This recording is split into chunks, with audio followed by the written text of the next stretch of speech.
الحمد لله الذي هدانا لهذا وما كنا لنهتدي لولا أن هدانا الله.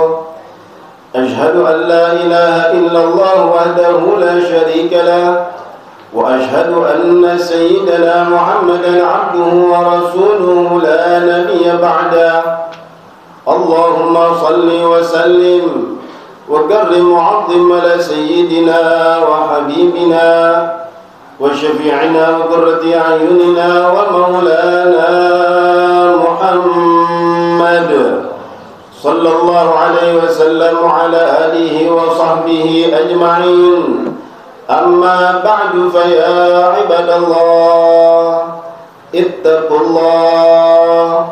اتقوا الله تعالى حق تقاته ولا تموتن إلا وأنتم مسلمون.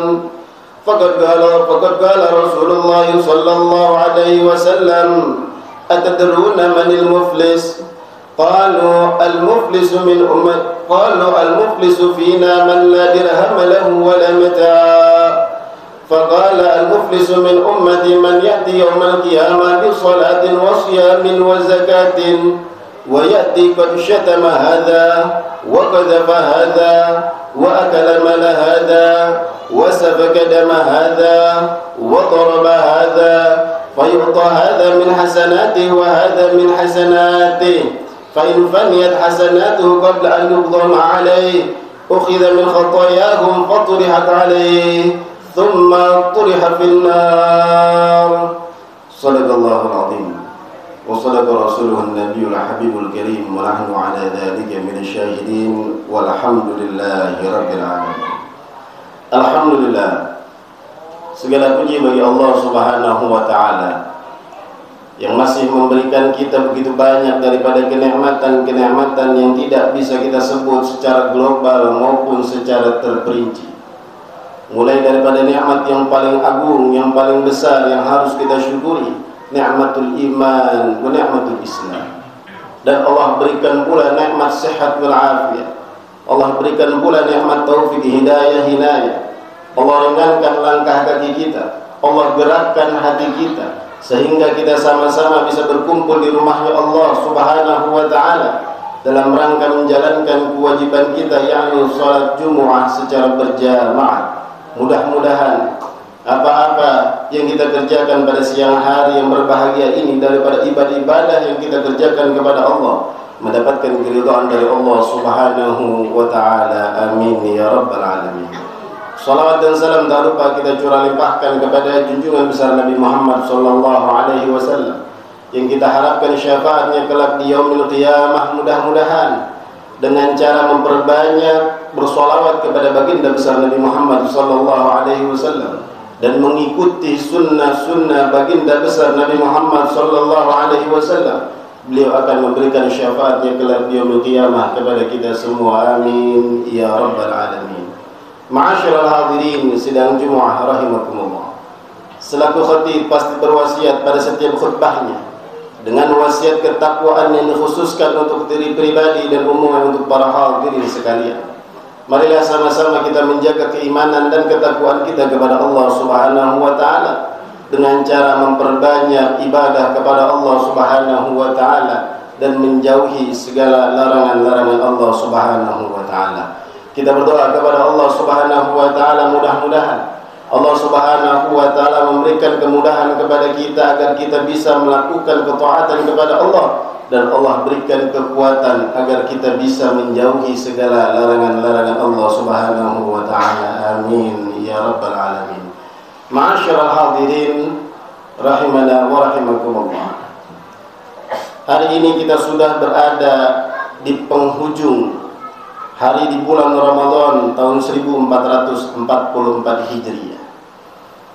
Kita berdoa kepada Allah mudah-mudahan segala amal ibadah kita yang kita kerjakan di bulan Ramadan tahun ini, mulai dari puasa kita, mulai daripada sholat kita, qiyam Ramadan kita, bacaan Al-Quran kita, sedekah kita, zakat fitrah kita, dan seluruh amalan ibadah yang kita kerjakan pada bulan Ramadan ini, diterima oleh Allah Subhanahu wa taala dan menjadi catatan amal baik untuk kita semua, sehingga kita semua menjadi orang-orang yang beruntung kelak di yaumil qiyamah. Amin ya rabbal alamin.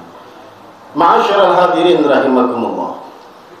Kendati pun kita meminta kepada Allah Subhanahu wa taala agar kita menjadi orang-orang yang beruntung dengan amal ibadah yang kita kerjakan selama di dunia ini, tapi Rasulullah sallallahu alaihi wasallam memberitahu kepada kita bahwasannya ada orang-orang yang merugi di kelak di yaumil qiyamah nanti. Siapa mereka? Rasulullah sallallahu alaihi wasallam bersabda di dalam hadisnya ketika bertanya kepada para sahabatnya, beliau bersabda, "Atadruna manil muflis?" Wahai sahabat, apakah kalian tahu siapa itu orang yang merugi? Lalu sahabat menjawab sekedar pengetahuan beliau, "Al-muflisu fina man la dirham lahu wa la mata'." Orang yang merugi di antara kami, dari golongan kami wahai Rasulullah, adalah mereka orang yang tidak memiliki harta dan tidak memiliki uang sepeser pun. Faqala, lalu Rasulullah sallallahu alaihi wasallam menjawab kembali, "Al-muflisu min ummati man ya'ti yaumal qiyamah bi salatin wa siyamin wa zakatin." Sesungguhnya nanti ada dari golongan umatku orang-orang yang merugi.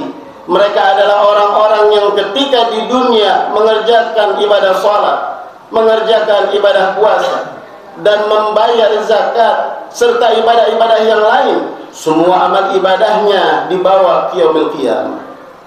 Wa ya'ti qad syatama hadha. Akan tetapi di samping itu di dunia dia juga suka mencaci orang lain. Wa qadhafa hadha, dan juga suka menuduh orang lain. Wa akala mal hadha, dan juga suka memakan hak orang lain. Wa safaka dama hadha, dan juga pernah membunuh orang lain. Wa daraba hadha, dan juga pernah memukul orang lain. Artinya selain dia banyak beribadah, juga banyak melakukan kezaliman kepada sesama manusia. Nanti di persidangan Allah Subhanahu wa taala, fayu'ta hadza min hasanati wa hadza min hasanati, maka dari kebaikan-kebaikan orang tadi yang dia mengerjakan salat di dunia diambil, yang dia mengerjakan puasa diambil, yang dia membayar zakat diambil, seluruh amal ibadahnya diambil, diberikan kepada orang-orang yang pernah dicaci, diberikan kepada orang-orang yang pernah difitnah, diberikan kepada orang-orang yang pernah dipukul, diberikan kepada orang-orang yang pernah dimakan haknya, diberikan kepada orang-orang yang pernah dibunuh, dan lain sebagainya. Fa in faniyat hasanatuhu qabla an yudhama alaih ukhidha khatayahum fatura alaih. Ketika amal ibadah orang tadi sudah habis, diberikan kepada orang-orang yang dizalimi selama di dunia, akan tetapi orang-orang masih ada yang menuntut balasan akan kezaliman orang tadi selama di dunia, maka diambil dosa orang yang menuntut tadi, ditimpakan kepada orang yang awalnya berbanyak pahala. Ketika dia sudah berlumuran dosa, tsumma tuliha finnar, kemudian Allah Subhanahu wa taala jebloskan ke jurang api neraka. Na'udzubillah min dzalik. Oleh karenanya ma'asyiral hadirin rahimakumullah, pada sidang Jumat yang mulia ini, khatib berpesan khusus diri pribadi dan untuk para hadirin sekalian. Sebentar lagi kita akan merayakan hari raya Idul Fitri. Apabila kita merasa punya sangkutan kepada saudara kita, memiliki kesalahan kepada saudara kita, pernah menzalimi saudara kita, hendaknya kita merendahkan hati kita untuk mau meminta maaf kepada mereka semua, untuk meminta ridha kepada mereka semua, agar amal ibadah yang kita kerjakan selama di dunia tetap menjadi milik kita. Dan adapun apabila orang-orang yang pernah menzalimi kita, mengambil hak kita, kita ikhlaskan, kita ridhakan supaya kita mendapatkan pahala dari Allah Subhanahu wa taala, dan agar saudara-saudara kita tidak menjadi susah kelak di yaumil qiyamah. Akhirnya kita berdoa kepada Allah Subhanahu wa taala di penghujung bulan Ramadan ini, mudah-mudahan Allah Subhanahu wa taala terima segala amal ibadah kita, dan Allah Subhanahu wa taala sampaikan umur kita pada Ramadan yang akan datang. Amin amin ya rabbal alamin. A'udzu billahi minasyaitonir rajim. Bismillahirrahmanirrahim. Wal 'ashr innal insana lafi khusr illa alladziina aamanu wa 'amilus shalihaat wa tawassaw bil haqq wa tawassaw bis sabr. Barakallahu li wa lakum bil Qur'anil azim wa nafa'ani wa iyyakum bima fihi min al-ayati wa dhikril hakim. Aqulu qawli hadha wa astaghfirullahal azim li wa lakum wa lisairil muslimin wal muslimat wal mu'minin wal mu'minat fastaghfiruhu innahu huwal ghafurur rahim.